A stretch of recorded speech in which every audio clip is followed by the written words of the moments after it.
From a woman giving birth to rabbits, to fairies caught on camera, to hunting for vampires underground, to even wilder hoaxes in history that people actually believed, let's dive in. In 1726, a woman in England convinced doctors she was giving birth to rabbits. And the craziest part? People believed her. Meet 25-year-old Mary Toft from Surrey, England. She already had 3 kids, but after miscarrying her 4th, she claimed something strange started happening. She felt movement inside her, dreamed about rabbits every night, and then started giving birth to rabbit parts. So a local surgeon, John Howard, rushed over, took one look, delivered a half-grown rabbit, and went, "Yep, definitely rabbits." Then, with full confidence, he bottled the remains and proudly wrote to London about his revolutionary medical discovery. "Gentlemen, I have witnessed a woman who reproduces bunnies." London went absolutely bananas. The story spread like wildfire. Even King George I heard about it and decided to get involved. He sent his royal surgeon, Nathaniel St. Andre, to investigate this miracle of maternity. Nathaniel actually watched her give birth to a rabbit, checked it, nodded and said, "Yup, that's a rabbit." You'd think someone would ask why the newly born rabbits were fully grown, but apparently common sense didn't exist in 1726. Everyone just clapped and called it a miracle. Some artists even painted this case, like this one and this one. The king ordered her to London, and she went like a celebrity. Crowds lined the streets, cheering for the woman who gave birth to rabbits. Newspapers even published daily counts of how many rabbits she'd supposedly delivered, and people placed bets on how many she'd pop out next. Then 2 actual competent doctors, Sir Richard Manningham and James Douglas, stepped in. Not like the previous geniuses who probably earned their degrees from cereal boxes. They examined the rabbits and noticed something odd. Their stomachs were full of grass, which Mary definitely hadn't eaten, meaning she wasn't giving birth to rabbits. She was inserting them inside herself. Wait, give me a second. By the time they confronted her, records claimed she had given birth to 17 rabbits. When doctors threatened to perform exploratory surgery on her womb, Mary broke instantly. She confessed she, her husband, and her mother-in-law had been buying baby rabbits from the market, chopping them up, and using them to fool doctors. Let's wrap up with a quick disaster round. The king's surgeon? Reputation destroyed. Career over. Mary? Arrested for fraud and thrown in prison for a couple of months, then released because apparently there's no law against fake rabbit births. Her husband? National joke. Her mother-in-law? Somehow an even bigger one. At least Mary Toft used real animals. The next hoax jumped straight into imaginary fairies. It all began in July 1917. 9-year-old Frances Griffiths had just arrived from South Africa to stay with her 16-year-old cousin, Elsie Wright, in West Yorkshire, England. The two spent their days playing by Cottingley Beck, always coming home covered in mud and trouble. Elsie's father, Arthur Wright, hated it. He told them to stop playing in the muddy woods. But the girls insisted that's where they met fairies and gnomes. Arthur laughed it off. Elsie's mother, though, Polly Wright, was deep into spiritualism, and she believed every word. To prove their story, the girls borrowed Arthur's camera, went back to the woods, and took a few pictures with the fairies and gnomes. When Arthur developed the glass plate, there it was, Frances surrounded by 4 tiny fairies. Arthur dismissed it as a prank, but Polly took it as proof. That brings us to the second picture, Elsie with a gnome.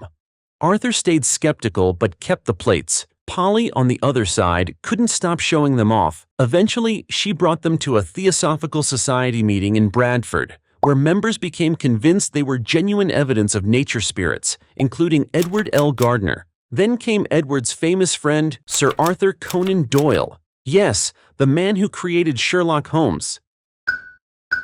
Not you, not you, yes you.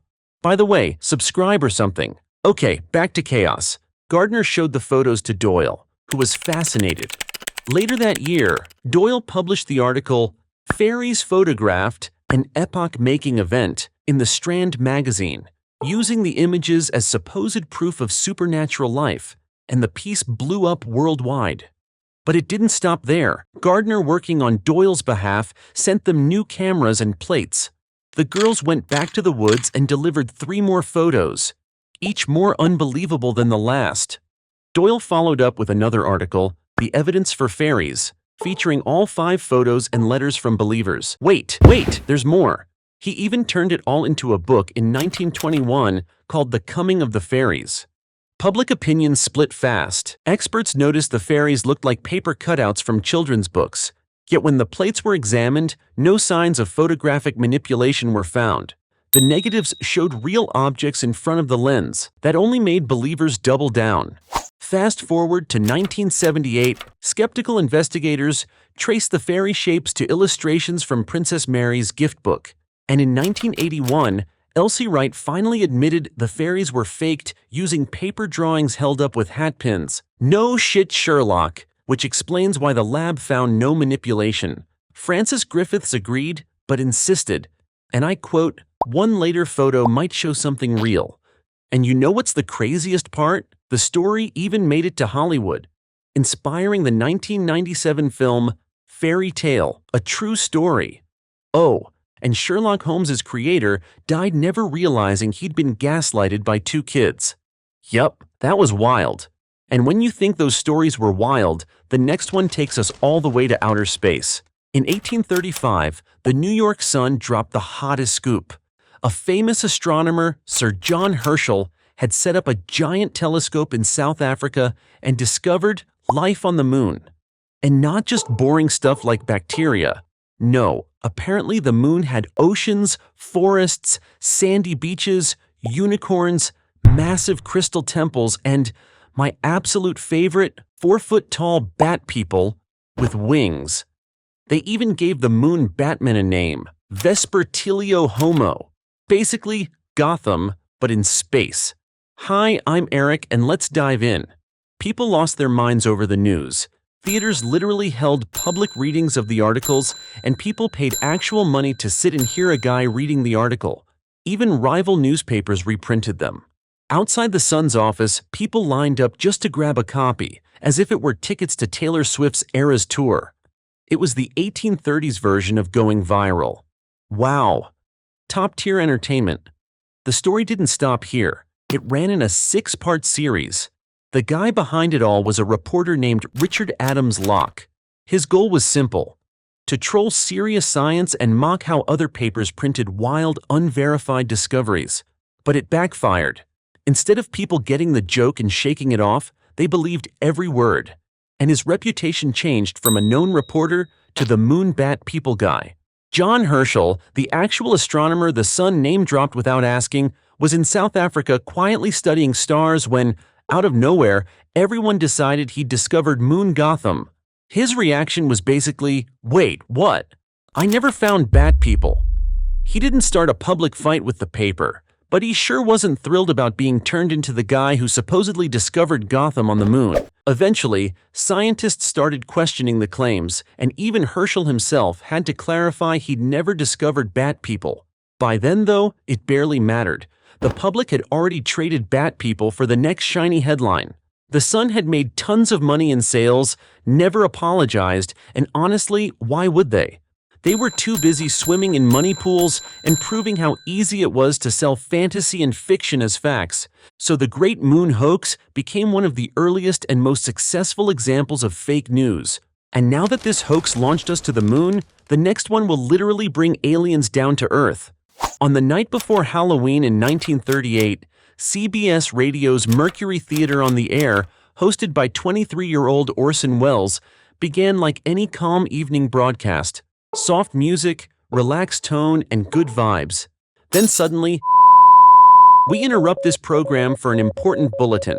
Reports claimed explosions on Mars, strange UFOs in New Jersey, heat rays burning everything in sight, and the cherry on top, a reporter dying mid-sentence on air. Of course, people panicked. Some ran into the streets, others packed their families into cars and fled. Churches filled with terrified worshippers, while police stations were flooded with calls, some begging for answers, others demanding the army do something. Even hospitals got calls from people claiming they'd been poisoned by Martian gas. Meanwhile, in other towns, people took random power glitches as proof that the aliens were destroying everything. Farmers grabbed their guns. Others filled bathtubs and basements in case of gas attacks. Rumors spread faster than the broadcast itself, and by midnight, parts of America genuinely believed the world was ending. Here's the funniest part. At the start of the show, Orson Welles explained that it was just a dramatic reading of H.G. Wells's 1898 novel, The War of the Worlds, a science fiction story about Martians invading Earth. But most people missed that because they tuned in late, so they skipped the intro and joined just in time for The Martians Are Attacking chaos. The next morning, newspapers went wild. Headlines screamed, radio listeners in panic, taking fictional drama as fact. They made it sound like millions had lost their minds. But later research showed that less than 1% of listeners actually panicked. That's only a few thousand people out of millions. Most Americans didn't even hear the broadcast at all. The so-called mass hysteria was mostly a newspaper invention, hyped to make their new rival, radio, look reckless and dangerous. In the end, Orson Welles publicly apologized, while secretly celebrating. The chaos made him famous overnight and launched his Hollywood career. The whole thing became a perfect reminder of how quickly people believe chaos when it sounds official. Well, the only direction left is underground. Back in the 1800s, tuberculosis swept through New England. It was a bacterial infection that made people pale, weak, thin, and cough up blood. Back then, they called it consumption. Medicine had no answers, and if one family member caught it, others usually followed. People started to believe that when a relative died, they weren't actually dead. They thought the dead stayed somehow alive and were feeding on the rest of the family. That was their definition of a vampire. A dead relative who secretly consumed the living, keeping their corpse unnaturally preserved. When doctors and prayers failed, people got creative with their cures, so they started digging up their most recently dead relatives, opening the bodies to check for signs of freshness. If the heart still had blood, it was burned, and the ashes were mixed into coffee or tea for sick family members to drink, hoping it would break the curse. It wasn't malice or madness, just desperate logic in a time with no cure and no understanding of disease. The most famous case happened in Exeter, Rhode Island, in 1892. The Brown family had already lost both the mother, Mary Brown, and the daughter, Mary Olive Brown, to tuberculosis.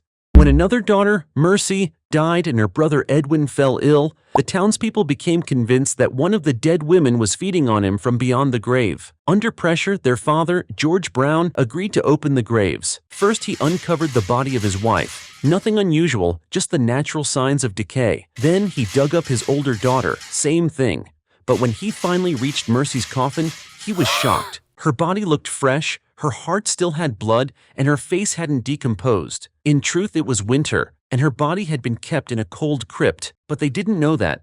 The townspeople burned her heart on a nearby rock and mixed the ashes with water for Edwin to drink.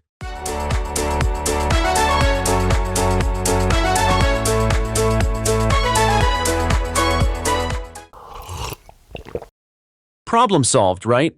Wrong! He died 2 months later. Stories like these were common at the time, but everything changed when German scientist Robert Koch identified the tuberculosis bacterium, proving once and for all that the disease was caused by infection, not the undead. The vampire theory collapsed overnight, and people finally realized that fresh corpses were often just preserved by cold weather, not supernatural forces. The cultural impact was massive. The vampire panic became one of the last major times folklore was used to explain a health crisis, and Mercy Brown's story spread so widely that it even reached Europe. When Bram Stoker began researching for his 1897 novel Dracula, records suggest he knew about the Mercy Brown case, and it likely inspired his imagery of preserved corpses and contagion. While researching this story, I kept coming back to one thought. The New England vampire panic wasn't really about monsters.